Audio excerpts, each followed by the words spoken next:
इस वस्त्र को मैं जो प्रदान कर रही हूँ ज्योत माता, इसको स्वीकार कर कर मेरी भी चुनरी को लाल बनाए रखना। तब उस साड़ी को, उस वस्तु को, उस सामग्री को उठाकर घर की वृद्ध सास को, जो घर में सासू होती है, उसको दिया जाता है। सास नहीं हो तो किसी सौभाग्यवती नारी को दिया जाता है। उसके बाद में आप फिर ब्राह्मणों का भोजन कराओ, बड़े प्रेम से बुलाओ और ब्राह्मण ब्राह्मणी का भोजन कराओ। अब आज के जमाने में जो करवा चौथ का उद्यापन होता है, उसमें जब समाज की माताएं उद्यापन करती है तो केवल स्त्री को भोजन करा देती है, पुरुष को नहीं कराती। पर करवा चौथ के उद्यापन में लिखा है कि ब्राह्मण का भोजन होना चाहिए, उसके साथ सौभाग्यवती नारी आए उसकी पत्नी। पर अपन ने तो सोचा कि चौथ माता को उद्यापन केवल स्त्री को खिला, उद्यापन का पूर्ण फल मिल जाएगा। नहीं, उसका सुख नहीं, उसका आनंद नहीं।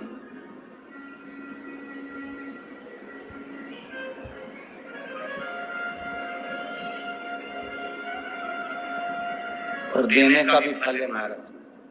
करवा चौथ का उद्यापन करो तो भोजन करने उसको बुलाओ जो अपने घर का हो, उसको उद्यापन में नहीं गिनोगे। अपने घर के लोगों तो ऐसे ही भोजन करेंगे, घर का व्यक्ति तो ऐसे ही भोजन करेगा ना। पर अपन ने उन्हीं को गिना है, हमारी बड़ी जी के गिन लो ने, छोटी जी के गिन लो ने, भांजी के गिन लो ने, उसके गिन लो ने, उसके गिन लो, फिर 13-14 ऐसे इकट्ठा कर दिया। साहब ये अपने इकट्ठे हो गए, ये तो अपने होगा। ये तो तुम उद्यापन करोगे तो घर में इनको तो जिमाना ही पड़ेगा क्योंकि तुम्हारे रिश्तेदार है। दूसरे को जिमा कर जब हम दान देते हैं, दान उसको लगता है जो दूसरे को दिया गया। कई लोग कहते हैं हमने बहन बेटी के दे दिया, तो बहन बेटी क्या दान लेती है? किस पुराण में लिखा है कि बहन बेटी दान लेती है? हमको वो भी बताना कि बहन बेटी दान लेती है, क्योंकि बेटी तो खुद कन्यादान में जाती है। बेटी का कन्यादान होता है, वस्तु का दान नहीं। बेटी खुद दान में दी जा रही है, कन्यादान में। बेटी कभी दान नहीं लेती महाराज, बहन बेटियां कभी दान नहीं लेंगी। और बहन बेटियों को कह भी देना चाहिए, अगर भाभी बोले कि हमने जीजी को दान है, दान मान नहीं ले रहे हैं, देना हो तो ठाट से हमारा हक दे रही हो। हम साल भर में आते हैं तो राखी पे साड़ी दे रही हो, ये हमारा हक है क्योंकि हमारे मकान में रह रही हो, हक दे रही हो, दान नहीं। दान देना है तो पंडित जी के दो, दान देना है तो ब्राह्मण को दो, गौ माता को दो। हम दान नहीं ले रहे, हम अपना हक मांग रहे हैं। ऐसे नहीं दोगी तो काले कोट वाले भैया से लिवाएंगे, हमारा कहीं जाए। तुम तो दान दो, अब तुम क्यों नहीं? तो हम तो दान दे रहे हैं, बहन बेटी के दान दे रहे हैं, तो बहन बेटी को दान ले क्या? बहन बेटी के कहीं पड़े तुमसे दान मांगे? इतना बहुत तो वो खुद दान करिया है, कई दान ले रहे, वो तो हक ले रही है, दान नहीं, दान नहीं मांग।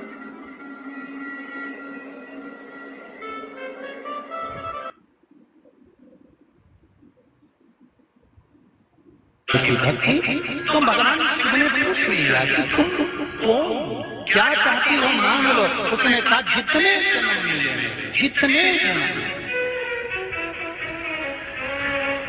प्रत्येक जन्म में मैं अपने पति के चरणों की सेवा करूं।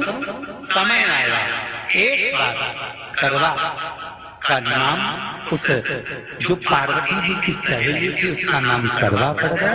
करवा पड़कर इस साधारण परिवार में उसका जन्म था। पति के साथ संग में रह रही थी। पति को थोड़ा शरीर में शिथिलता हो गई थी और वो शिथिलता को देखकर पति को लगी प्यास। जब प्यास लगी तो पानी पीने के लिए पति सरोवर के पास गया। जरा ध्यान देना इस कथन पर। पति गया सरोवर के पास में। कई लोग करवा चौथ की बहुत हंसी उड़ाते हैं, माताओं की बड़ी हंसी उड़ाते हैं। उनसे निवेदन है मेरा, हमारे सनातन धर्म के जितने व्रत हैं हमारे सनातन धर्म के इस भारत की भूमि से जितने नियम धर्म जितने निकले हैं, जितने व्रत निकले हैं, साधना निकली है, ये साधारण नहीं है। इसलिए बार बार कहते हैं चंदन है इस देश की माटी, तपोभूमि हर ग्राम है, हर बाला देवी की प्रतिमा, बच्चा बच्चा राम है। कोई साधारण नहीं है।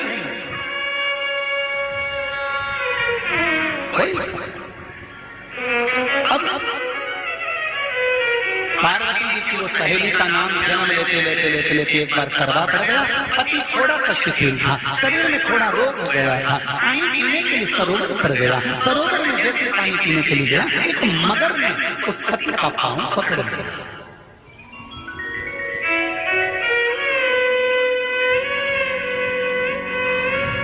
बहुत ध्यान दीजिए,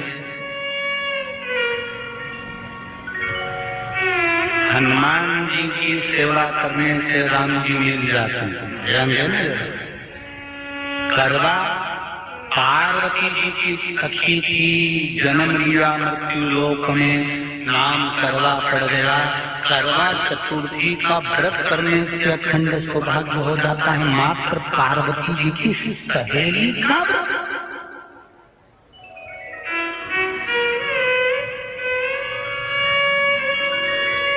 विचार करिए कितना कितना भाव। ये सेवा का प्रमाण है। भारत की भूमि पर जितने राम के मंदिर में, उससे 1000 गुना ज्यादा हनुमान जी के मंदिर है। किसी ने पूछा हनुमान जी के मंदिर इतने क्यों हैं? तो कहा गया राम जी की सेवा हनुमान जी ने इतनी करी कि भारत की भूमि पर सेवा पूजा गई, इसलिए हनुमान के मंदिर थे। हमारे यहाँ सेवा पूजा की करवा ने देखा कि मेरे पति का पांव मगर ने पकड़ रखा है, और करवा शिव के उपासक है, करवा शंकर के उपासक, और शंकर भगवान से ज्यादा करवा माता पार्वती जी के उपासक थी, क्योंकि पार्वती जी की सहेली थी।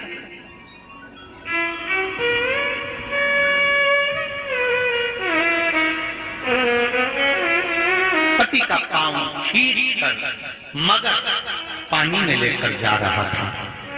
करवा आराधना में लगी हुई थी।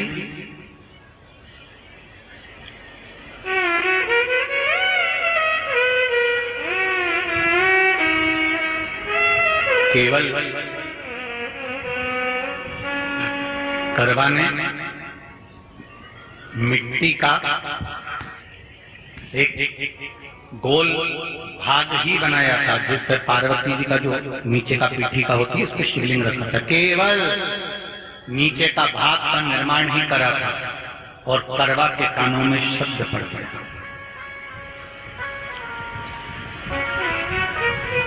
करवा के कानों में शब्द पड़ गया, पति के चीखने की आवाज आई, करवा दौड़ पड़ी। ये तो अब कैलेंडर में छपा हुआ करवा चौथ का फोटो आने लगा, नहीं तो पहले नियम था दीवार पर बनाई जाती थी और वहां पूजन करी जाती थी। कई माताएं जानती होगी यहाँ पर आज भी, पहले दीवार पर बनती थी, पूरा परिवार की सौभाग्यवती नारियां वहां आकर पूजन करती थी एक जगह, फिर बाद में छत पर जाकर करवे का अर्घ दिया करती थी। ये नियम था। अब तो बना बनाया कागज आ जाता, उसको चिपका दो, पूजन कर लो, वो अलग प्रमाण। पर यहाँ करवा मट्टी का भाग का लेपन कर रही थी, और लेपन करते करते बस उस समय पर पति की आवाज आई, छोड़ा। करवा भागी, और शिव आराधना में लगी हुई करवा, पार्वती की आराधना में लगी हुई करवा भाग कर गई। पति को देखा तो मगर खींच कर ले जा रहा था। करवा ने अपना तीर फाड़ कर मगर की पूंछ को पकड़ कर खींचा, और कितना सात्विकता में बल होगा, जरा विचार करना कि मगर को खींच कर वृक्ष के नीचे ले गई, और वृक्ष के नीचे नहीं जा पाई तो वहीं पर घाट के ऊपर घास लगी हुई थी। इसलिए आज भी करवा चौथ के व्रत में आपने देखा होगा कुछ सलाखें, कुछ घास आपको मिल जाती है। उससे एक घास से, मात्र एक घास से उसने उस मगर को बांध दिया। मगर हिल नहीं पाया। यम के दूत आ गए इसके पति को मौत के ग्रास में जाने के लिए।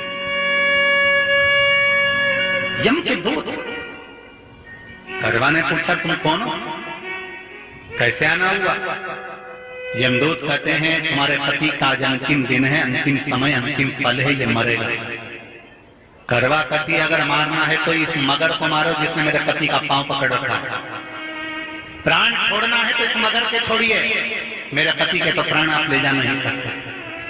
करवा हम अपने नियम को नहीं बदल सकते, तेरे पति की अंतिम सांसें हैं, वो मरेगा।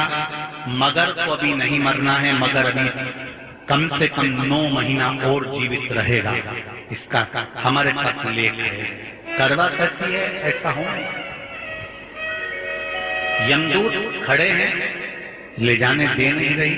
क्रोध आ गया करवा को, हाथ में जल उठाया, अगर एक यमदूत भी मेरे पति को उठाकर ले जाता है तो मैं शिव भक्त माता पार्वती जी की भक्त करवा आपको श्राप दे दूंगी। सब दौड़ पड़े, यमराज के पास चले गए। यमराज ने पूछा तुम दौड़ कर आए हो, क्या हुआ? यमराज पूछते हैं, दूत कहते हैं वो करवा अपने पति को नहीं लाने दे रही। यमराज वहां पर खड़ा हो जाता है, करवा को समझाया, करवा तेरे पति के प्राण जा चुके हैं।